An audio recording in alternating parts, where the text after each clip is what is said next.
Welcome to Buried Secrets, a podcast about the paranormal, the occult, and weird and forgotten history. I'm Chris. In this episode, I'm going to be continuing my look at nostalgia and paranormal investigation, and this time I'm going to really be honing in on our emotions and how we feel about tools and how all of that factors into paranormal investigation. But before I get to that, first off, I have a very exciting announcement. So if you read my blog or if you follow me on Mastodon or Instagram, you already know this, but I am part of the cast of a new queer paranormal investigation show called Inhuman Beings. We filmed some episodes of the show back in March, and I'm so excited to finally get to tell you about it. So in each episode, we investigate a different location with a reputation for high strangeness, and we got to explore some really cool places. In addition to using traditional paranormal investigation techniques, we also tried some weird stuff. I can't say too much about it because I don't want to give it all away. But for example, we did an experiment using dream sigils to try to communicate with entities, which was totally unique because it was inspired by some weird synchronicities and some dreams that my friend and I had.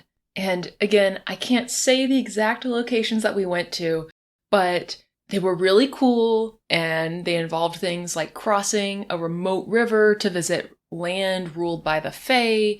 We explored a strange castle with a mysterious past, and we investigated the most haunted building in a small town. I joined a team of amazing paranormal experts.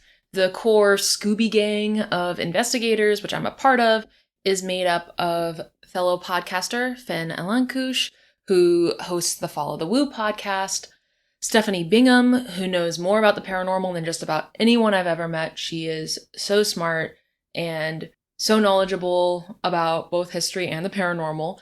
Tigris Blue, who is an incredibly talented tarot and oracle reader, as well as a dancer and a poet. And the crew members are filmmaker and hedge witch Aubrey Archer and skeptic-turned-believer Taylor Brown. Both of them are amazing and so cool. And the whole thing is co-created by occult expert and vampire Michelle Belanger, who's written a zillion amazing books about the paranormal and who has appeared on shows like Paranormal State, Portals to Hell, Conjuring Kesha, and Monster Quest. So basically, it's an amazing group of people. I feel so lucky to be a part of this project, which is all about injecting some fresh ideas into the paranormal and trying cool new experiments. And I also feel so lucky to get to work with everyone involved. I've learned so much already, and I can't wait to see the show once it's completed, and I can't wait for you to see it as well. So in order to complete the show, we've actually launched a Kickstarter campaign. In addition to the show that I'm in Human Beings, a lot of the team is also involved in New Blood, which is a documentary series that starts as a look at modern-day vampires, and it turns into a bit of an initiatory experience for the cast and crew. That's such a cool project, and that's another one that I absolutely cannot wait to see. So we're raising funds for both shows, so that we can finish filming and post-production, and so we can bring the shows into the world, right? Because there's marketing stuff that has to happen, there's distribution stuff that has to happen, etc. We also want to start pre-production on season 2 of both shows. So that's what we're raising money for.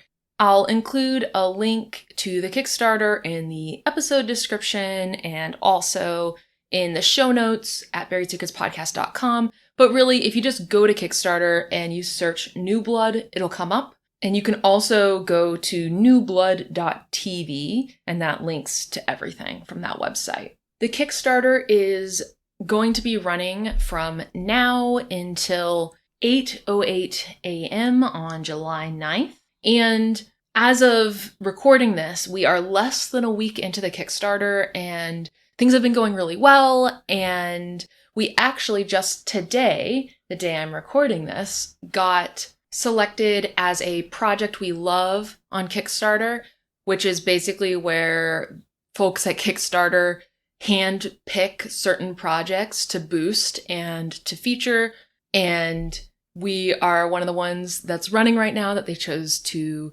select for that. So that's really, really exciting. So if you're able to, please consider supporting the Kickstarter campaign. But if you can't, no worries. Just spreading the word and telling other people about the project is incredibly helpful as well.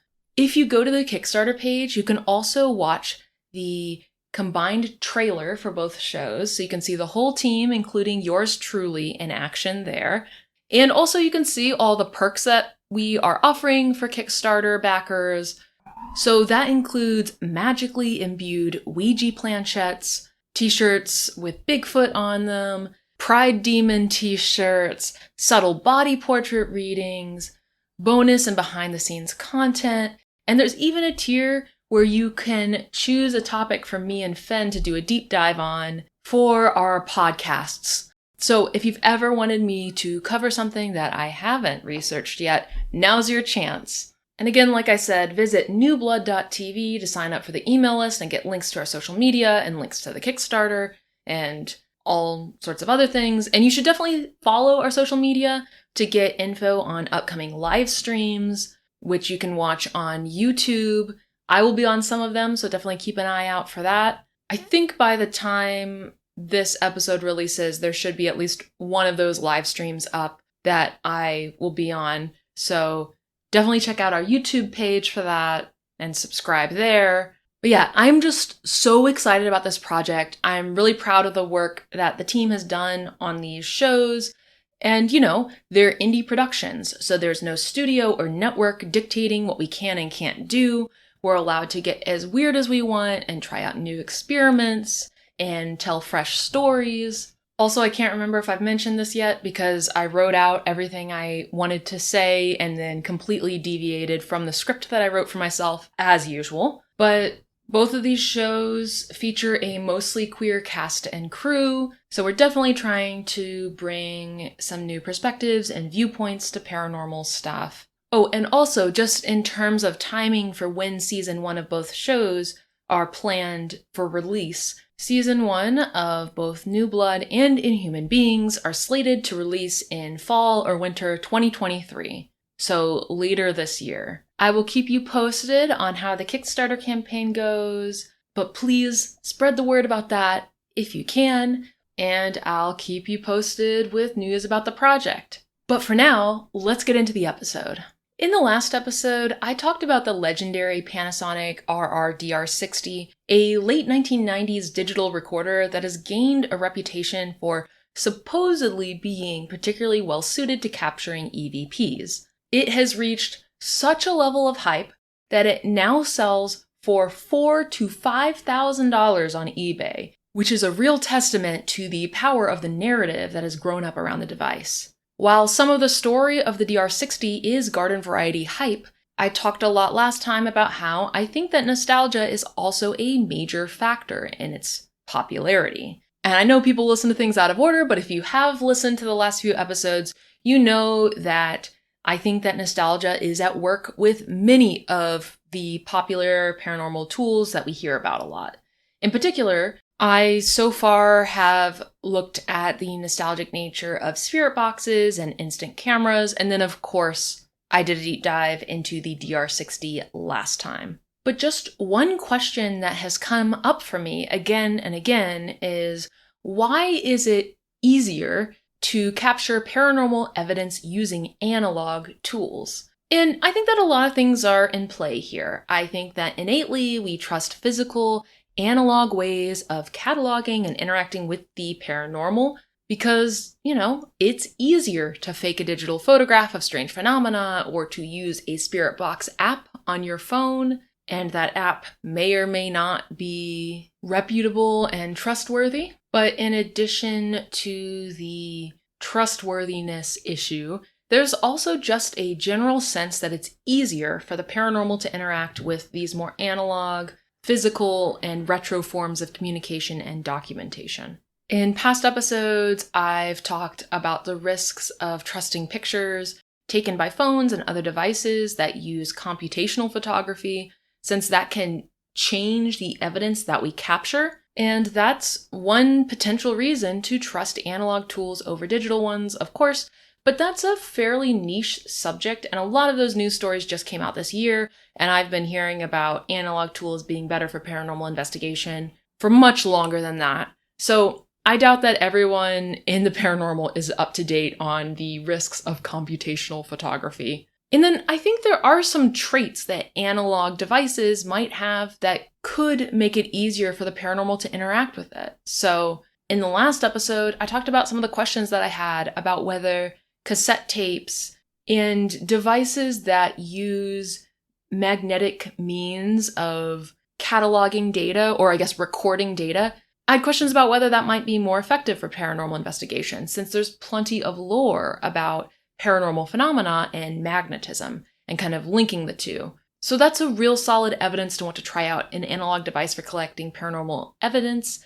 And I'm sure there's many, many others. Analog devices have all sorts of moving parts and elements that you could argue that an entity might have an easier time interacting with for one reason or another. So I'm not saying that there's no solid reasons to use analog tools for paranormal investigation or to trust them more. But what I am saying is that I think those reasons are much less important than our emotions about the device. And to be honest, that makes sense to me, and I don't think that that is a bad thing. I don't think that following our emotions and intuition and that sort of thing is ever really a bad thing when it comes to paranormal investigation. But I do think it helps when you're aware of it and you can kind of sort out what specifically is motivating you when you make decisions related to paranormal investigation and interacting with weird phenomena. So kind of my thesis here is we don't trust devices because they're analog, we trust them because they're nostalgic. And to loop back to the Panasonic DR60, this I think proves my point or supports my point fairly well, because the DR60 is not an analog device at all. It is a digital recorder. And last time I went into a whole rabbit hole about how it uses flash memory, so it's not even like there's a mini hard drive in there, recording things magnetically, like how the original iPods had an actual hard drive with moving parts in there. The DR60 really is very digital. So people don't trust it because it's analog, because it's not an analog device. And I would argue that the people who trust DR60s, and I guess caveat, like I said last time, I'm not trying to prove or disprove whether DR60s, quote, work. I'm totally willing to accept the idea that they work at least some of the time. And to me, it's just like, that's not the question I'm trying to answer here, right? So anyway, I would argue that the people who trust DR60s do so for two reasons. One, something weird is obviously happening with those recordings, be it a tech glitch or something paranormal. People do seem to get more EVPs with DR60s. So that's your kind of rational reason to want to use a DR60. And then the second reason is the more emotional reason, which is just that it is a nostalgic device. So I'm arguing that people are more likely to trust nostalgic pieces of tech rather than analog pieces of tech. It doesn't really matter necessarily how something is recording data or what exactly the mechanisms are that power the device. If we feel nostalgia toward that device, then I think that's what's important. And, it is easy to lump older devices, older digital devices, in with analog ones, even if they're actually digital, because we're responding to how the devices make us feel, not what they actually are. And in thinking about this, I really came up with a lot of questions. For example, why do we think that a ghost or a spirit or some other paranormal phenomena or entity would have a harder time interacting with a digital device like a smartphone or a laptop than it would with an older electronic device like a radio or an instant camera? In theory, shouldn't it be easier to adjust a line of code than to move something in the physical world? After all, an entity might be incorporeal, but so is much of our modern technology. We're living in a world of cloud computing and code, and even looking at our devices, the components have been trimmed down to have fewer moving parts to fiddle with. So literally fewer moving parts that some sort of entity might be able to manipulate or adjust. And like I talked about last time, one example is the shift away from spinning old school hard drives, which have, a sort of magnetic data recording element, a shift away from those and toward solid state drives or SSDs, right?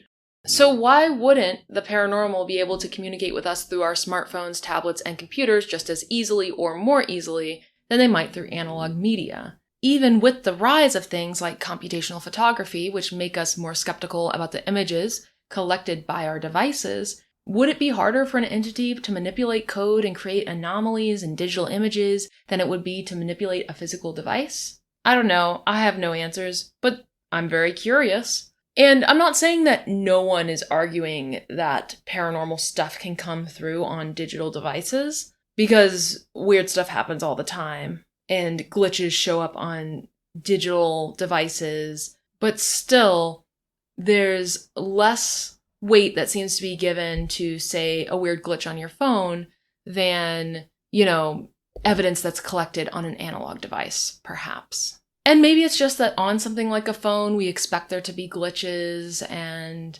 we know there's a lot of stuff going on that we don't necessarily understand, so maybe it's easier to just discount glitches and that sort of thing. Oh, and one thing related to all of this, there are a ton of theories about how the paranormal manifests and what forces might be behind it.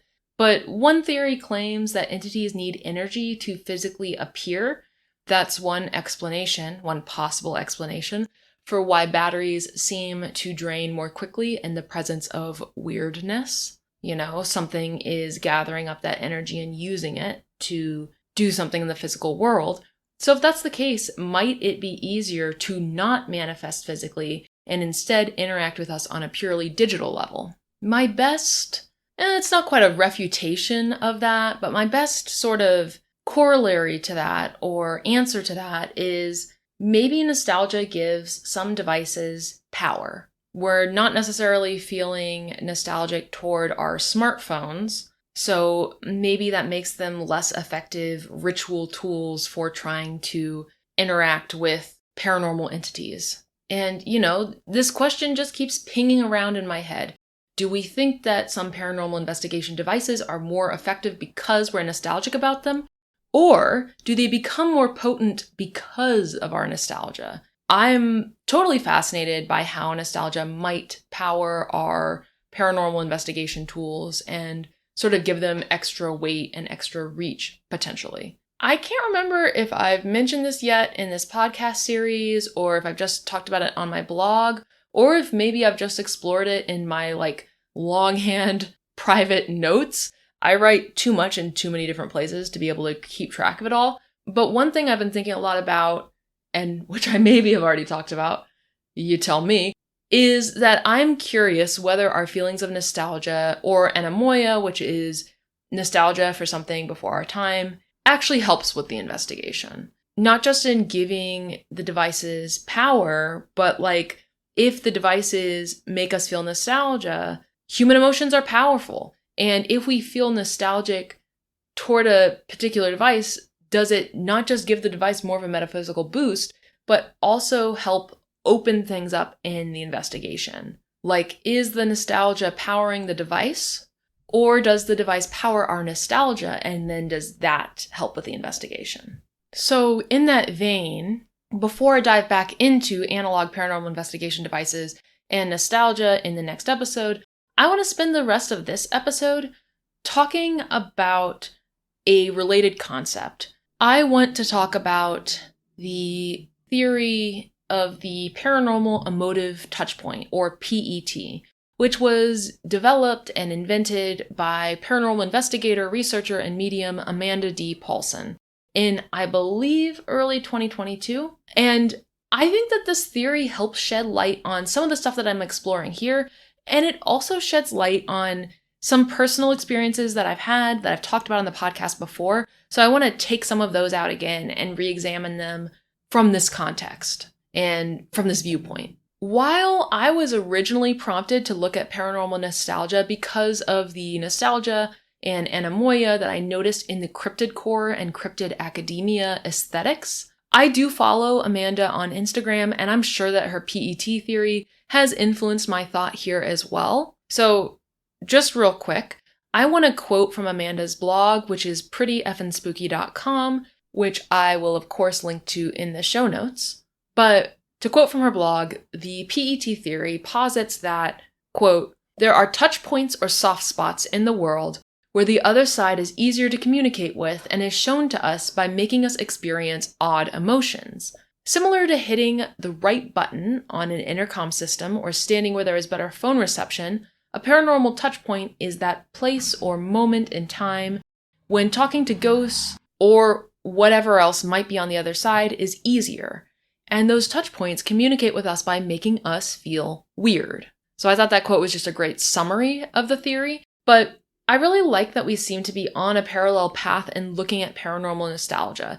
She recently posted an Instagram reel, which again is linked in the show notes, about how nostalgia can be a helpful feeling to tap into for ghost hunting, which felt really related to some of the stuff I've been looking at in this series. So again, because I'm drawing a lot from her thought here, Amanda Paulson, also known as @prettyeffinspooky on social media platforms, maintains a blog at prettyeffinspooky.com.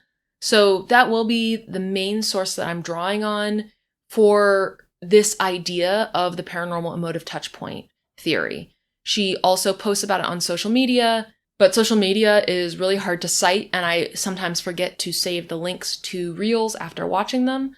So I just find it easier to quote from her blog. And just a side note, you should absolutely follow her blog and add it to your RSS reader or whatever you use, because while I've been following Amanda on Instagram since early 2020, the algorithm was definitely hiding some of her stuff from me, especially in the last, I want to say 6 months, 6 to 12 months.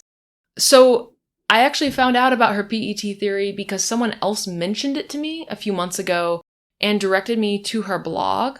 I've talked a lot on my blog, which is at buriedsecretspodcast.com, about how I really hope that more people who are interested in the paranormal and who are paranormal researchers or investigators, I really hope that more people start maintaining blogs, because once you post something on social media, it is so hard to cite it, to search it. It doesn't get archived the same way that websites do.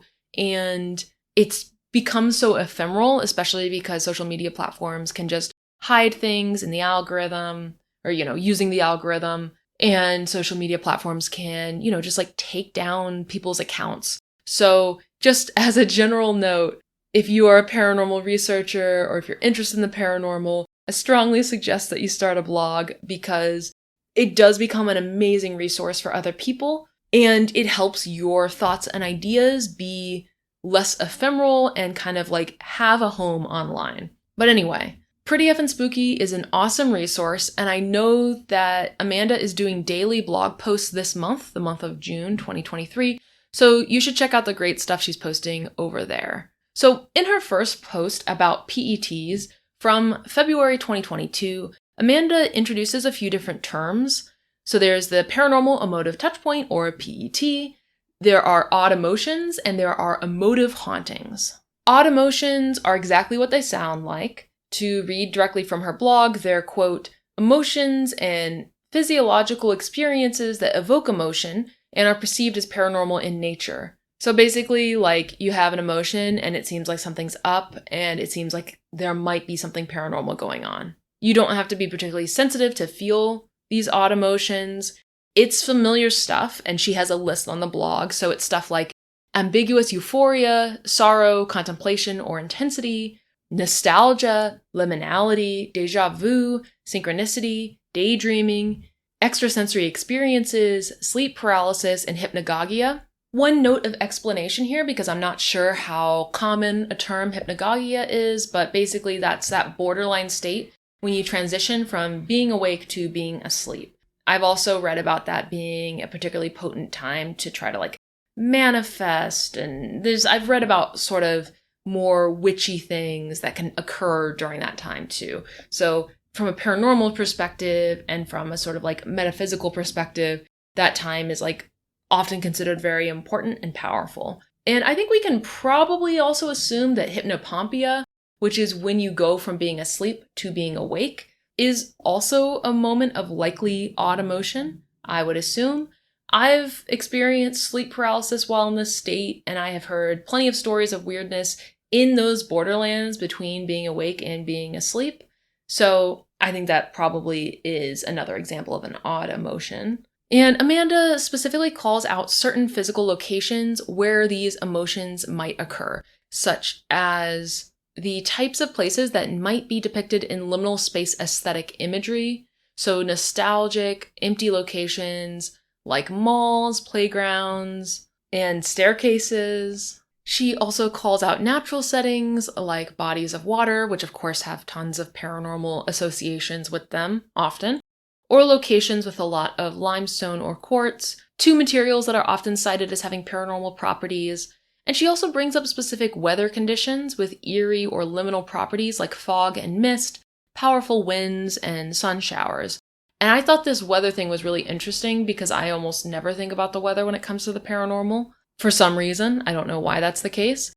But of course, weather can be liminal, and that is something to pay attention to when looking into paranormal things. I mean, I guess it's obvious, right? There's that classic, it was a dark and stormy night horror story setup. But I don't know, personally, I often forget that weather is like a weird thing that happens, and of course something that could have an effect on paranormal stuff. So, okay, that was odd emotion. When people experience an odd emotion, that can create a paranormal emotive touchpoint. So you can investigate this paranormal emotive touchpoint in multiple ways, looking into the feeling itself, or investigating whether you think there might be an entity at that touchpoint, if it is a soft space where things can push through, and if, maybe the inherent liminality or strangeness of this place or this touch point is indicating to you that there's something going on, it's worth investigating in that case. And then she also has the term emotive haunting. So that's the quote, paranormal manifestation of an odd emotion. So basically, if something weird and paranormal seems to have sprung forth from the PET, now you have something to investigate. And Amanda has a list on her blog of different factors you might want to make a note of, like your heartbeat, like the temperature in the room, or maybe your own temperature. I don't know, probably both. Physical sensations, what emotions you're feeling, the time, the moon phase, different astrological factors, of course, the date, and any physical things that might have some bearing on the emotion. You can ask yourself where the feeling might have come from, what you're supposed to learn from the feeling, what entities might be present, if any, and whether the entity might be tied to the emotion in any way, and also relevant to nostalgia and what I think is related, déjà vu. You can also look at what time and place you're feeling drawn back to and what moment in the past you might be remembering and sort of what that means. All right, so that's the vocabulary of the PET theory. I want to talk about my own experiences with what, to me in retrospect, seem like they could have been paranormal emotive touchpoints. So first, let's look at ghosts of the living. This is a preoccupation that I have, and I'm just very interested in the question of how many things that we consider ghosts might actually be ghosts or, a paranormal manifestation of some sort of someone who's still alive.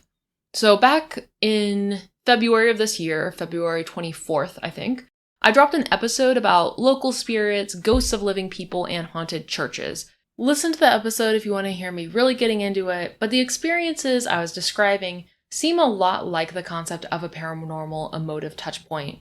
So in the episode, I talked about something I've been really fixated on pretty much since moving to New York City, which again is the idea of living humans being able to haunt a location. And the reason why I find that so interesting is because when I moved to New York back when I was a teenager, my general mental health was pretty bad. I don't think that's uncommon for teenagers, especially like queer closeted ones, right? But I had a general miasma of psychic distress and despair and pain. And I remember, even when I was still in college in my early 20s, just a couple years after moving here, walking around different parts of the city and I would get a visceral feeling that if I looked around, I would see myself. And it was like how sometimes you can feel something paranormal right next to you, that weird bone deep sense of not being alone. And of course, in those instances, I was standing on a busy street corner in, say, Lower Manhattan, right? So of course I wasn't alone. There were people all around me, but it didn't feel like I was about to turn around and see someone else. In those moments, I felt like I was going to like blink or turn my head and see myself. These were locations that had some meaning to me, usually because of something I was going through in my life at the time that I went there, or just, maybe it was somewhere I habitually went. But in these locations where I've felt haunted by myself, it's not like anything specific happened to me at a particular location. Rather, it's like I was having a bad time every day, and there were certain places that I really liked going, and it felt like I left an imprint on those locations. Maybe it was an imprint that only I can feel, but it was an imprint nonetheless. I still occasionally get that sense, especially if I go back to a location that I haven't been to in a long time. But to me, it almost is like a sense of seeing a doppelganger, where I'm there as a present version of myself, but I also feel like another ghostly version of me is also there, like a past version. And now that I have this framework about nostalgia as an old emotion and paranormal emotive touchpoints, it feels like that's what's going on. I like the PET theory because it suggests that there might be a reason why certain locations seem to bring me echoes of my past emotions.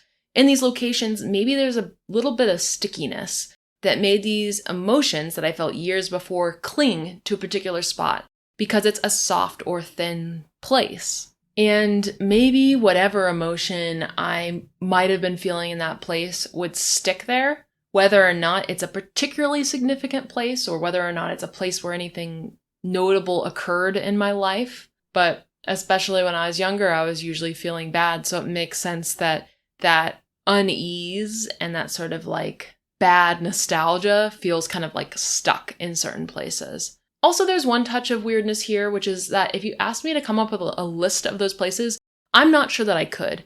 It's just a feeling that comes upon me suddenly and unexpectedly, but then it fades so much when I leave that it's hard to keep track of what places and conditions make me feel that way. It's kind of just like a thing that happens and then it slips out of my brain. Okay, so that's the first thing I wanted to revisit from a past episode that I feel like really fits into the paranormal and emotive touchpoint theory. The second thing is the Hellgate. So on the podcast, I've talked before about my feelings about the Hellgate, which is a haunted part of the East River near where I live. But if you haven't listened to those episodes, just know that I've gotten a really bad vibe there. And I've become so upset so suddenly while alone on a particular part of the river, the part that's running alongside Astoria Park, that I now avoid going there by myself. Like, it's the nicest park in my neighborhood and I mostly won't go there. Just because it's not worth how I feel afterwards. Or during the experience. So the other day, I was thinking about the paranormal emotive touchpoint theory, and it really made me think of my experiences at the Hellgate. And I wonder if there is something to that place and if it might be a PET. It was the site of the largest loss of life in New York City prior to 9/11. There was a lot of death there. There were also some intense explosives that have been detonated there, which maybe could have worn the veil a little bit thin there, or in Amanda's words, created a sort of soft place. Though if that's the case, I do wonder why more people don't feel bad in the park. Are they just less sensitive? I don't know. It seems hard to believe that I could be more sensitive than other people because I always think of myself like I'm as mundane as mud, right? Like I think everyone has potential psychic abilities, etc., but I think, nothing special. But maybe somehow I'm sensing something that not everyone is aware of. Or maybe a lot of people notice the weird vibe and just kind of ignore it. A lot of people go to the park with a group of other folks, so they might hang out there or work out there or let their kids play at the playground or swim at the pool. And it's a popular park, so maybe the presence of other people is distracting or cheering enough that for some people it helps to soften the emotions at this particular touch point. And I will say that I notice that when I go to the park with a friend, I don't feel as bad.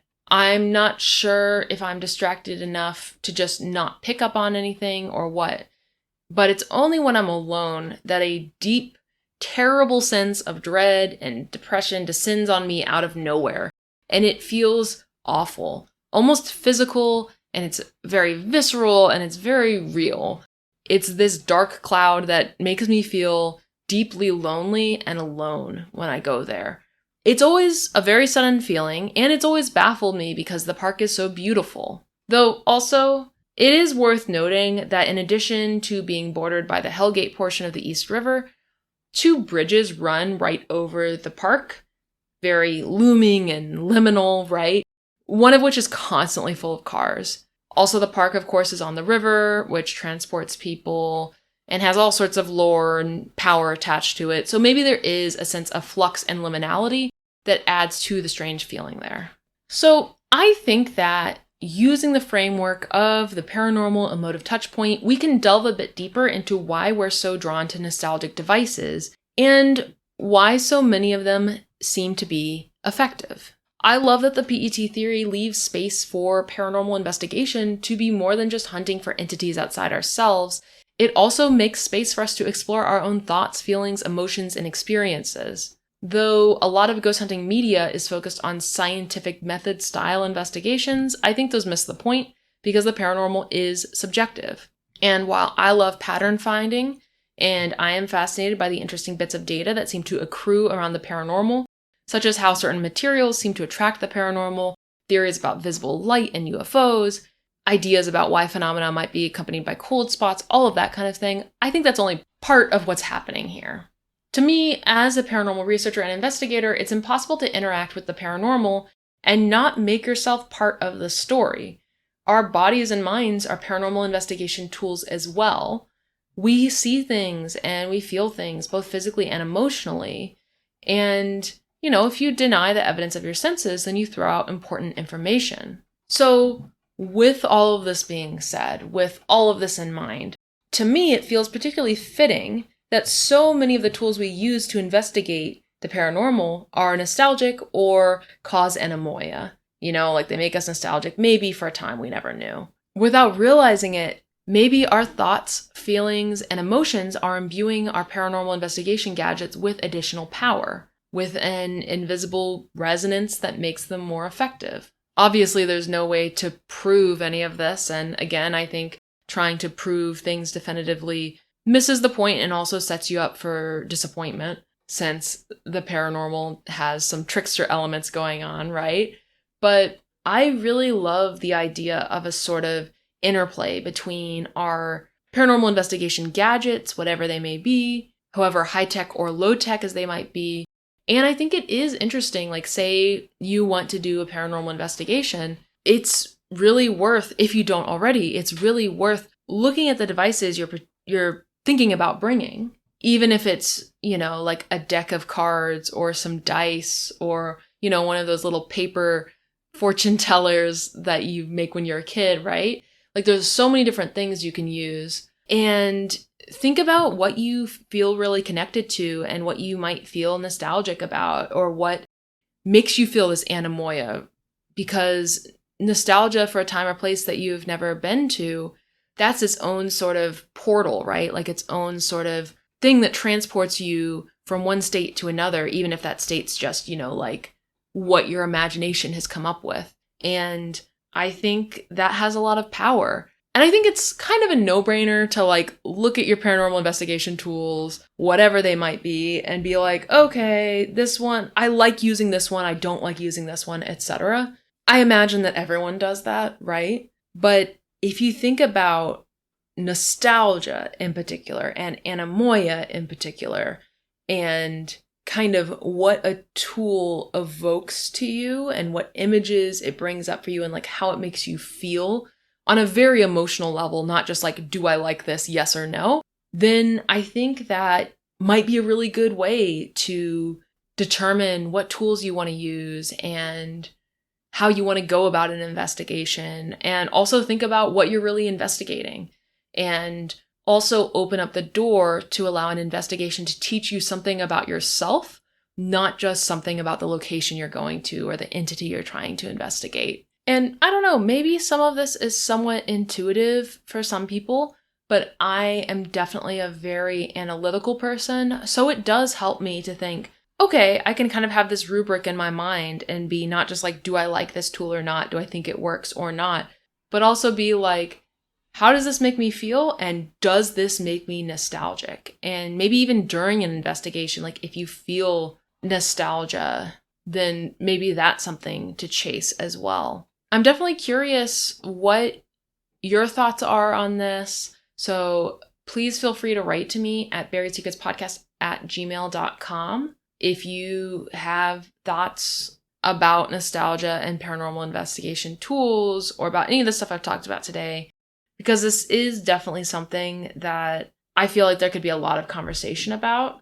And I feel like I'm kind of just barely scratching the surface with some of this. Next time, I will continue kind of looking at nostalgia and the paranormal and the tools that we use and that sort of thing. But in the meantime, you can follow me at Buried Secrets Podcast on Instagram. You can follow me on Mastodon at Buried Secrets Podcast at weirdo.network. And please support the New Blood Kickstarter. Go to newblood.tv, which will link you to all of the social media for the project, as well as the Kickstarter. And if you aren't able to back the Kickstarter, please just tell people about it and spread the word. That is incredibly helpful. And while I'm asking you to spread the word about things, if you enjoyed this podcast, please tell your friends about it. Please rate and review on whatever podcatcher you're using. And what else do I have to plug? I did this slightly out of order this time, so I can't remember. The show notes are on buriedsecretspodcast.com. So I have a text version of this episode that will be available there. And I also blog on buriedsecretspodcast.com every weekday. So you can either, bookmark the website and go back and check it every weekday for my blog posts, or you can add it to your RSS reader. I have links to the RSS feed at buriedsecretspodcast.com. You can also sign up to receive my blog posts as a daily newsletter. You can sign up for that either on buriedsecretspodcast.com or at buriedsecrets.substack.com. I cross-post all my blog posts there. So, if you want more of me and my thoughts in between episodes, that's the place to go. And thanks so much for listening.